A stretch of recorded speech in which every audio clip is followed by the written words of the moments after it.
Hello, Americans. I'm here actually to tell you some good news after Biden's speech. Yes, good news. First of all, Biden gave the speech. He read the speech. He didn't write the speech. I have deep suspicions that maybe even Obama did, or at least inputted in it. You realize Obama's the only president that hasn't left Washington after his term as president? Interesting fact. There are a lot of things to cover politically, and it's all been negative for so long. I'm over the negativity. I'm over it. Biden just helped us get over it even more. Number one, he mandates a vaccine. Okay, this, first of all, doesn't make sense when the same man, when Trump was in office, said he didn't trust the vaccine and wouldn't ever take it. Now he's wanting 80,000 of us to take it who hasn't taken it yet, because we are the problem. We are the problem that the economy is bad and that COVID is still spreading. It's called a virus. It will spread until there's herd immunity, with or without a vaccination. I'm not a doctor. I read a lot. Okay? Number two, he also tells people, get an abortion. It's your body. Do what you want to with your body. Have an abortion up to 8 months. It's your choice. But it's not our choice to have a vaccine or not. I'm just asking. Now he wants to mandate vaccines for any company that has over 100 people and all state employees. There are at least, government employees, state employees, 1.5 million, 2 million state employees. I don't know exactly. But let's just say, for argument's sake, that there's that many state employees in any given state, or in the largest states, or even nationally. Let's just say nationally, billions.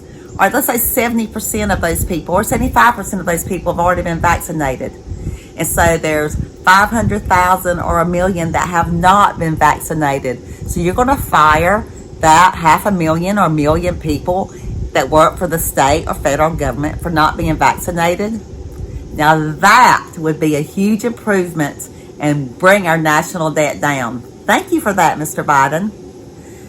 People, companies with over 100 workers, if they really take this mandate requirement now, because the Democrats have already figured out you can't use the term mandate because it has a negative connotation.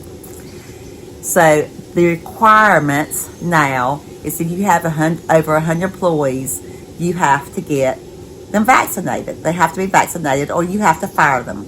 So now they're telling private companies what to do.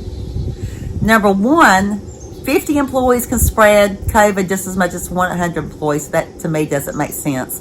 Number two, the smaller companies that have 120 employees, if they take this seriously, they might fire 21 people to get it down to 99 employees. They're going to fire that many people. So we're going to have companies firing people whenever there's already an all-time high in unemployment, whenever people already cannot get enough work. Does this make sense to you? I'm not the sharpest knife in the drawer, and I can figure that out, okay? Number two, it's already been stated by several governors, the red states in this country are basically not going to enforce the new requirements. Well, you say, how can that be? Well, OSHA supposedly are the ones that's going to have to enforce it. OSHA can't even do 10% of their workload now.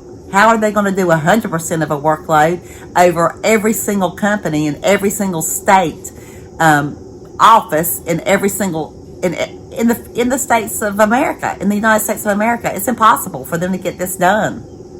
So basically, what Biden is doing is, because he messed up Afghanistan so bad, and he doesn't want us thinking about those poor Afghan women and children, especially female children, being stoned to death and raped for not wanting to be the fourth wife of some kind of killer, Taliban leader.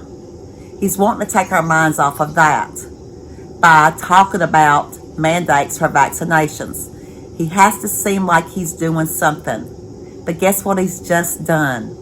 He has just made us all closer. I have Democrat friends I love. I have vaccinated friends I love. Half my family's vaccinated, half of it's not. I don't care. I don't ask a man with 4 kids if he's had a vasectomy. I don't care. I mean, and why should anyone else? People, our president is looking to separate us, to split us. And if you're a member of Antifa or BLM, I don't consider you a friend, and you're not going to do anything to separate us, because the majority of us, black or white or purple or red, don't believe in what you believe anyway. You're just out there shouting to get yourself heard, and you're making money from someone who wants to be in power. And I'm not talking about Biden in this case. I'm talking about the Soroses and the big techs. Okay? That's another issue. What I'm saying is, now is our chance from Americans, me to you, unvaccinated to vaccinated, Republican to Democrat, Christian to atheist. I don't care. I don't care what the label is you put on yourself. We're all human beings. We're all Americans. And if you have in your heart that you're not an American, that you hate this country, that you don't have any patriotism for this country, then I'm not talking to you. But those of you that are, I don't care if you've been vaccinated or not. I don't care if you're a Democrat or Republican. If you have Jesus in your heart, or even if you don't, if you have America in your heart, I love you. And you're my friend. And we should all unite together to give this message to the White House. And when I say Democrats in a derogatory way, I'm talking about the socialist Democrats that are running our country right now. I'm not talking about the Democrats I know on a day-to-day basis, because they're the Democrats of the 1960s and 70s and 80s, which are totally different than the Democrats of today. If you voted for Biden, and if you're having regrets, don't beat yourself up. We've all made mistakes. If you voted for Biden and believe everything he says, do some research on your own. And the best thing we can do for our own sanity, every single one of us, is never, ever, never watch any of the news. Don't watch any of it. Most of it's not true, and they can't be trusted, and journalists themselves will tell you the same thing. I read books, I read some blogs, but I mostly just use my own common sense. Americans, just stand together. I love you. The ridiculousness of what's going on in the White House does not have to affect your everyday life. Stand up for what you believe, do what you know is right, and just love.